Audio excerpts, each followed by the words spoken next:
واسألهم عن القرية التي كانت حاضرة البحر إذ يعدون في السبت إذ تأتيهم حيتانهم يوم سبتهم شرعا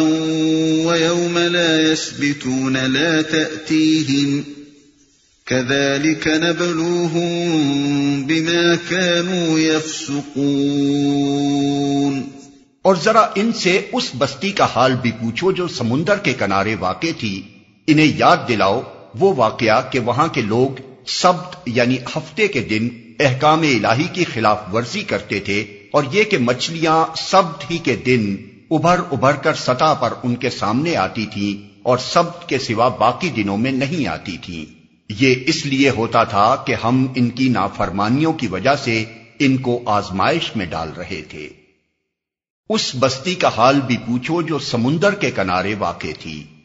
محققین کا غالب اعلان اس طرف ہے کہ یہ مقام ایلا یا ایلات یا ایلوت تھا، جہاں اب اسرائیل کی یہودی ریاست نے اسی نام کی ایک بندرگاہ بنائی ہے،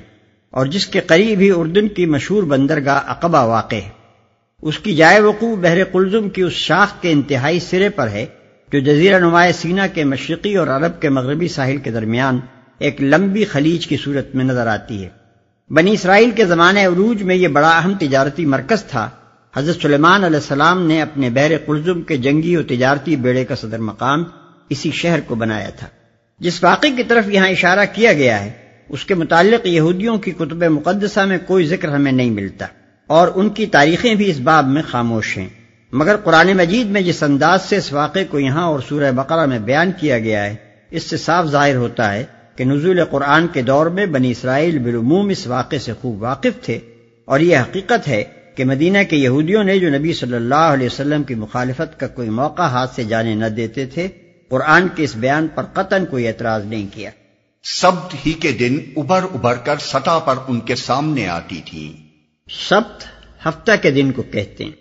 یہ دن بنی اسرائیل کے لیے مقدس قرار دیا گیا تھا، اور اللہ تعالیٰ نے اسے اپنے اور اولاد اسرائیل کے درمیان پشت در پشت تک دائمی عہد کا نشان قرار دیتے ہوئے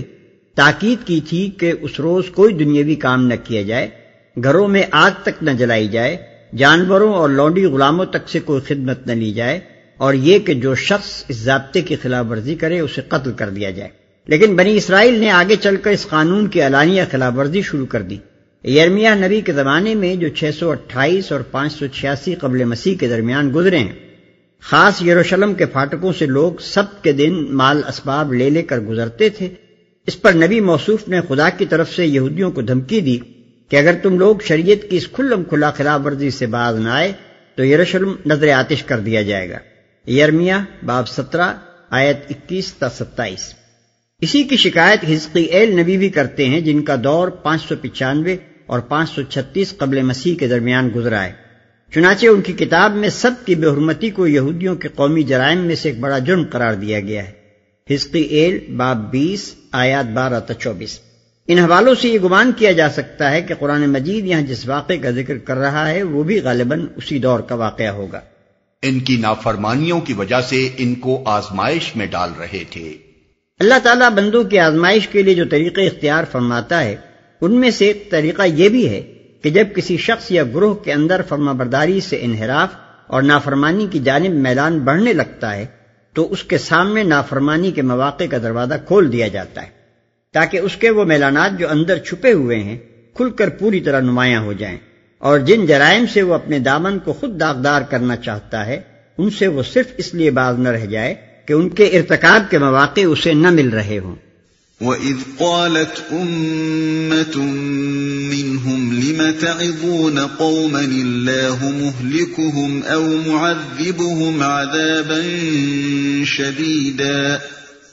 قَالُوا مَعْذِرَةً إِلَى رَبِّكُمْ وَلَعَلَّهُمْ يَتَّقُونَ۔ اور انہیں یہ بھی یاد دلاؤ کہ جب ان میں سے ایک گروہ نے دوسرے گروہ سے کہا تھا کہ تم ایسے لوگوں کو کیوں نصیحت کرتے ہو جنہیں اللہ ہلاک کرنے والا یا سخت سزا دینے والا ہے، تو انہوں نے جواب دیا تھا کہ ہم یہ سب کچھ تمہارے رب کے حضور اپنی معذرت پیش کرنے کے لیے کرتے ہیں اور اس امید پر کرتے ہیں کہ شاید یہ لوگ اس کی نافرمانی سے پرہیز کرنے لگیں۔ فَلَمَّا نَسُوا مَا ذُكِّرُوا بِهِ أَنجَيْنَا الَّذِينَ يَنْهَوْنَ عَنِ السُّوءِ وَأَخَذْنَا الَّذِينَ ظَلَمُوا بِعَذَابٍ بَئِيسٍ بِمَا كَانُوا يَفْسُقُونَ۔ آخر کار جب وہ ان ہدایات کو بالکل ہی فراموش کر گئے جو انہیں یاد کرائی گئی تھی، تو ہم نے ان لوگوں کو بچا لیا جو برائی سے روکتے تھے،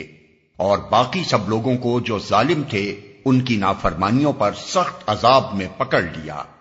اس بیان سے معلوم ہوا کہ اس بستی میں 3 قسم کے لوگ موجود تھے۔ ایک وہ جو دھڑلے سے احکام الہی کی خلاف ورزی کر رہے تھے، دوسرے وہ جو خود تو خلاف ورزی نہیں کرتے تھے مگر اس خلاف ورزی کو خاموشی کے ساتھ بیٹھے دیکھ رہے تھے اور ناصحوں سے کہتے تھے کہ ان کمبختوں کو نصیحت کرنے سے کیا حاصل ہے، تیسرے وہ جن کی غیرت ایمانی حدود اللہ کی اس کھلم کھلا بے حرمتی کو برداشت نہ کر سکتی تھی، اور وہ اس خیال سے نیکی کا حکم کرنے اور بدی سے روکنے میں سرگرم تھے کہ شاید وہ مجرم لوگ ان کی نصیحت سے راہ راست پر آ جائیں، اور اگر وہ راہ راست نہ اختیار کریں تب بھی ہم اپنی حد تک تو اپنا فرض ادا کر کے خدا کے سامنے اپنی براءت کا ثبوت پیش کر ہی دیں۔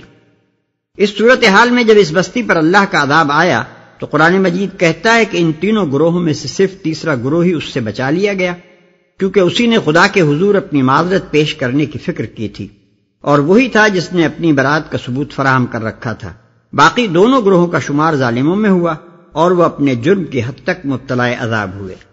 بعض مفسرین نے یہ خیال ظاہر کیا ہے کہ اللہ تعالیٰ نے پہلے گروہ کے مبتلا عذاب ہونے کی اور تیسرے گروہ کے نجات پانے کی تصریح کی ہے، لیکن دوسرے گروہ کے بارے میں سکوت اختیار کیا ہے، لہذا اس کے متعلق یہ نہیں کہا جا سکتا کہ وہ نجات پانے والوں میں سے تھا یا مبتلا عذاب ہونے والوں میں سے۔ پھر ایک روایت ابن عباس رضی اللہ عنہ سے یہ مروی ہے کہ وہ پہلے اس بات کے قائل تھے کہ دوسرا گروہ مبتلا عذاب ہونے والوں میں سے تھا، بعد میں ان کے شاگرد اکرمہ نے ان کو مطمئن کر دیا کہ دوسرا گروہ نجات پانے والوں میں شامل تھا۔ لیکن قرآن کے بیان پر جب ہم غور کرتے ہیں تو معلوم ہوتا ہے کہ حضرت ابن عباس رضی اللہ عنہ کا پہلا خیال ہی صحیح تھا۔ ظاہر ہے کہ کسی بستی پر خدا کا عذاب آنے کی صورت میں تمام بستی 2 ہی گروہوں میں تقسیم ہو سکتی ہے، ایک وہ جو عذاب میں مبتلا ہو اور دوسرا وہ جو بچا لیا جائے۔ اب اگر قرآن کی تصریح کے مطابق بچنے والا گروہ صرف تیسرا تھا تو لامحالہ پہلے اور دوسرے دونوں گروہ نہ بچنے والوں میں شامل ہوں گے۔ اسی کی تائید معذرتاً الی ربکم کے فقرے سے بھی ہوتی ہے، جس کی توثیق بعد کے فقرے میں خود اللہ تعالیٰ نے فرما دی ہے۔ اس سے صاف ظاہر ہوتا ہے کہ جس بستی میں علانیہ احکام الہی کی خلاف ورزی ہو رہی ہو وہ ساری کی ساری قابل مواخذہ ہوتی ہے، اور اس کا کوئی باشندہ محض اس بنا پر مواخذے سے بری نہیں ہو سکتا کہ اس نے خود خلاف ورزی نہیں کی، بلکہ اسے خدا کے سامنے اپنی صفائی پیش کرنے کے لیے لازماً اس بات کا ثبوت فراہم کرنا ہوگا کہ وہ اپنی حد استطاعت تک اصلاح اور اقامت حق کی کوشش کرتا رہا تھا۔ پھر قرآن اور حدیث کے دوسرے ارشادات سے بھی ہم کو ایسا ہی معلوم ہوتا ہے کہ اجتماعی جرائم کے باب میں اللہ کا قانون یہی ہے۔ چنانچہ قرآن میں فرمایا گیا ہے کہ وَاتَّقُوا فِتْنَةً لَا تُصِيبَنَّ الَّذِينَ ظَلَمُوا مِنْكُمْ خَاصَّةً، ڈرو اس فتنے سے جس کے وبال میں خصوصیت کے ساتھ صرف وہی لوگ گرفتار نہیں ہوں گے جنہوں نے تم میں سے ظلم کیا۔ اور اس کی تشریح میں نبی صلی اللہ علیہ وسلم فرماتے ہیں کہ اللہ عز و جل خاص لوگوں کے جرائم پر عام لوگوں کو سزا نہیں دیتا جب تک کہ عامت الناس کی یہ حالت نہ ہو جائے کہ وہ اپنی آنکھوں کے سامنے برے کام ہوتے دیکھیں اور وہ ان کاموں کے خلاف اظہار ناراضی کرنے پر قادر ہوں اور پھر کوئی اظہار ناراضی نہ کریں۔ پس جب لوگوں کا یہ حال ہو جاتا ہے تو اللہ خاص و عام سب کو عذاب میں مبتلا کر دیتا ہے۔ مزید برآں جو آیات اس وقت ہمارے پیش نظر ہیں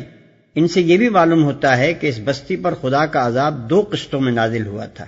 پہلی قسط وہ جسے عذاب بئیس سخت عذاب فرمایا گیا، اور دوسری قسط وہ جس میں نافرمانی پر اصرار کرنے والوں کو بندر بنا دیا گیا۔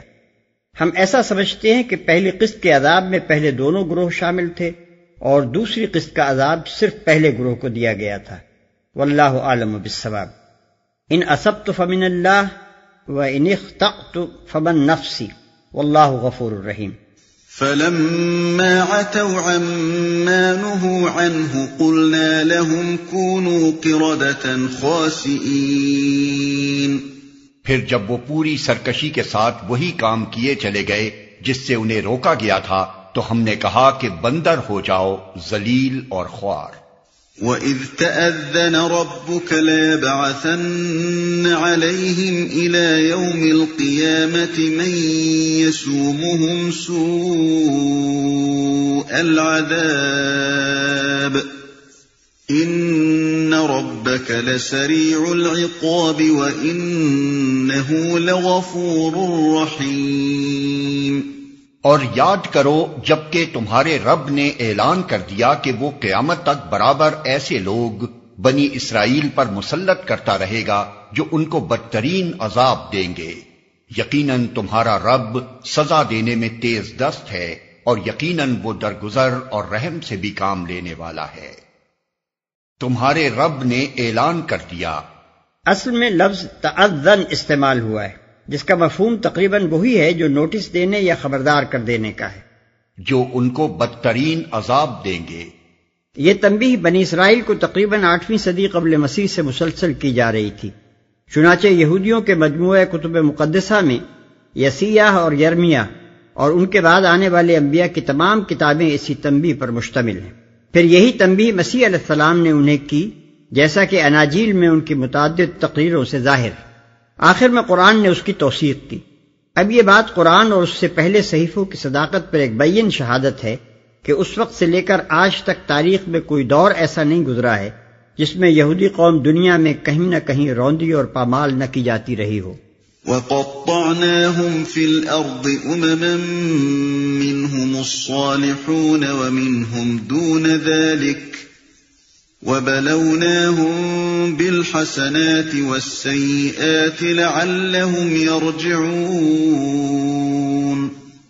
ہم نے ان کو زمین میں ٹکڑے ٹکڑے کر کے بہت سی قوموں میں تقسیم کر دیا، کچھ لوگ ان میں نیک تھے اور کچھ اس سے مختلف، اور ہم ان کو اچھے اور برے حالات سے آزمائش میں مبتلا کرتے رہے کہ شاید یہ پلٹ آئیں۔ فخلف من بعدهم خلف ورثوا الكتاب يأخذون عرض هذا الأدنى ويقولون سيغفر لنا وإن يأتهم عرض مثله يأخذوه أَلَمْ يُؤْخَذْ عَلَيْهِمْ مِيثَاقُ الْكِتَابِ أَلَّا يَقُولُوا عَلَى اللَّهِ إِلَّا الْحَقَّ وَدَرَسُوا مَا فِيهِ وَالدَّارُ الْآخِرَةُ خَيْرٌ لِّلَّذِينَ يَتَّقُونَ أَفَلَا تَعْقِلُونَ۔ پھر اگلی نسلوں کے بعد ایسے ناخلف لوگ ان کے جانشین ہوئے جو کتاب الہی کے وارث ہو کر اسی دنیائے دنی کے فائدے سمیٹتے ہیں اور کہہ دیتے ہیں کہ توقع ہے ہمیں معاف کر دیا جائے گا، اور اگر وہی متاع دنیا پھر سامنے آتی ہے تو پھر لپک کر اسے لے لیتے ہیں۔ کیا ان سے کتاب کا عہد نہیں لیا جا چکا ہے کہ اللہ کے نام پر وہی بات کہیں جو حق ہو، اور یہ خود پڑھ چکے ہیں جو کتاب میں لکھا ہے۔ آخرت کی قیام گاہ تو خدا ترس لوگوں کے لیے ہی بہتر ہے، کیا تم اتنی سی بات نہیں سمجھتے؟ اور اگر وہی متاع دنیا پھر سامنے آتی ہے تو پھر لپک کر اسے لے لیتے ہیں۔ یعنی گناہ کرتے ہیں اور جانتے ہیں کہ گناہ ہے، مگر اس بھروسے پر اس کا ارتکاب کرتے ہیں کہ ہماری تو کسی نہ کسی طرح بخشش ہو ہی جائے گی کیونکہ ہم خدا کے چہیتے ہیں، اور خواہ ہم کچھ ہی کریں بہرحال ہماری مغفرت ہونی ضروری ہے۔ اسی غلط فہمی کا نتیجہ ہے کہ گناہ کرنے کے بعد وہ نہ شرمندہ ہوتے ہیں نہ توبہ کرتے ہیں، بلکہ جب پھر ویسے ہی گناہ کا موقع سامنے آتا ہے تو پھر اس میں مبتلا ہو جاتے ہیں۔ بد نصیب لوگ اس کتاب کے وارث ہوئے جو ان کو دنیا کا امام بنانے والی تھی، مگر ان کی کمظرفی اور پست خیالی نے اس نسخہ کیمیا کو لے کر دنیا کی متاع حقیر کمانے سے زیادہ بلند کسی چیز کا حوصلہ نہ کیا، اور بجائے اس کے کہ دنیا میں عدل و راستی کے علمبردار اور خیر و صلاح کے رہنما بنتے، محض دنیا کے کتے بن کر رہ گئے۔ جو کتاب میں لکھا ہے، یعنی یہ خود جانتے ہیں کہ تورات میں کہیں بھی بنی اسرائیل کے لیے نجات کے غیر مشروط پروانے کا ذکر نہیں ہے، نہ خدا نے کبھی ان سے یہ کہا اور نہ ان کے پیغمبروں نے کبھی ان کو یہ اطمینان دلایا کہ تم جو چاہو کرتے پھرو، بہرحال تمہاری مغفرت ضرور ہوگی۔ پھر آخر انہیں کیا حق ہے کہ خدا کی طرف وہ بات منسوب کریں جو خود خدا نے کبھی نہیں کہی، حالانکہ ان سے یہ عہد لیا گیا تھا کہ خدا کے نام سے کوئی بات خلاف حق نہ کہیں گے۔ آخرت کی قیامگاہ تو خدا ترس لوگوں کے لیے ہی بہتر ہے۔ اس آیت کے دو ترجمے ہو سکتے ہیں، ایک وہ جو ہم نے متن میں اختیار کیا ہے، دوسرا یہ کہ خدا ترس لوگوں کے لیے تو آخرت کی قیامگاہ ہی بہتر ہے۔ پہلے ترجمے کے لحاظ سے مطلب یہ ہوگا کہ مغفرت کسی کا ذاتی یا خاندانی اجارہ نہیں ہے۔ یہ کسی طرح ممکن نہیں ہے کہ تم کام تو وہ کرو جو سزا دینے کے لائق ہوں مگر تمہیں آخرت میں جگہ مل جائے اچھی، محض اس لیے کہ تم یہودی یا اسرائیلی ہو۔ اگر تم میں کچھ بھی عقل موجود ہو تو تم خود سمجھ سکتے ہو کہ آخرت میں اچھا مقام صرف انہی لوگوں کو مل سکتا ہے جو دنیا میں خدا ترسی کے ساتھ کام کریں۔ رہا دوسرا ترجمہ تو اس کے لحاظ سے مطلب یہ ہوگا کہ دنیا اور اس کے فائدوں کو آخرت پر ترجیح دینا تو صرف ان لوگوں کا کام ہے جو نا خدا ترس ہوں۔ خدا ترس لوگ تو لازماً دنیا کی مصلحتوں پر آخرت کی مصلحت کو اور دنیا کے عیش پر آخرت کی بھلائی کو ترجیح دیتے ہیں۔ والذین یمسکون بالکتاب واقاموا الصلاة انا لا نضیع اجر المصلحین۔ جو لوگ کتاب کی پابندی کرتے ہیں اور جنہوں نے نماز قائم رکھی ہے، یقیناً ایسے نیک کردار لوگوں کا اجر ہم ضائع نہیں کریں گے۔ وَإِذْ نَتَقْنَا الْجَبَلَ فَوْقَهُمْ كَأَنَّهُ ظُلَّةٌ وَظَنُّوا أَنَّهُ وَاقِعٌ بِهِمْ خُذُوا مَا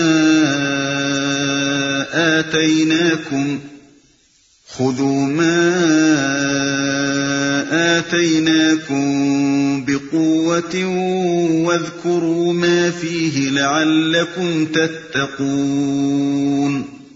انہیں وہ وقت بھی کچھ یاد ہے جبکہ ہم نے پہاڑ کو ہلا کر ان پر اس طرح چھا دیا تھا کہ گویا وہ چھتری ہے، اور یہ گمان کر رہے تھے کہ وہ ان پر آ پڑے گا، اور اس وقت ہم نے ان سے کہا تھا کہ جو کتاب ہم تمہیں دے رہے ہیں اسے مضبوطی کے ساتھ تھامو، اور جو کچھ اس میں لکھا ہے اسے یاد رکھو، توقع ہے کہ تم غلط روی سے بچے رہو گے۔ اشارہ ہے اس واقعے کی طرف جو موسیٰ علیہ السلام کو شہادت نامے کی سنگین لوحیں عطا کیے جانے کے موقع پر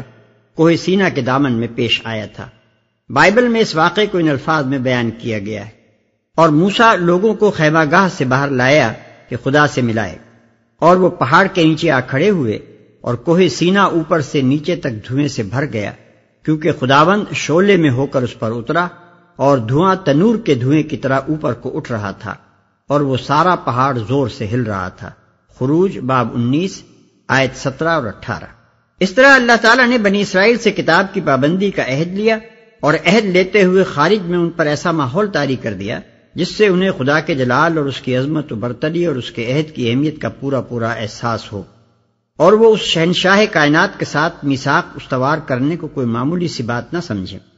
اس سے یہ گمان نہ کرنا چاہیے کہ وہ خدا کے ساتھ میثاق باندھنے پر آمادہ نہ تھے، اور انہیں زبردستی خوفزدہ کر کے اس پر آمادہ کیا گیا۔ واقعہ یہ ہے کہ وہ سب کے سب اہل ایمان تھے اور دامن کوہ میں میثاق باندھنے ہی کے لیے گئے تھے، مگر اللہ تعالیٰ نے معمولی طور پر ان سے عہد و اقرار لینے کے بجائے مناسب جانا کہ اس عہد و اقرار کی اہمیت ان کو اچھی طرح محسوس کرا دی جائے، تاکہ اقرار کرتے وقت انہیں یہ احساس رہے کہ وہ کس قادر مطلق ہستی سے اقرار کر رہے ہیں، اور اس کے ساتھ بدعہدی کرنے کا انجام کیا کچھ ہو سکتا ہے۔ یہاں پہنچ کر بنی اسرائیل سے خطاب ختم ہو جاتا ہے، اور بعد کے رکوع میں تقریر کا رخ عام انسانوں کی طرف پھرتا ہے، جن میں خصوصیت کے ساتھ روح سخن ان لوگوں کی جانب ہے جو براہ راست نبی صلی اللہ علیہ وسلم کے مخاطب تھے۔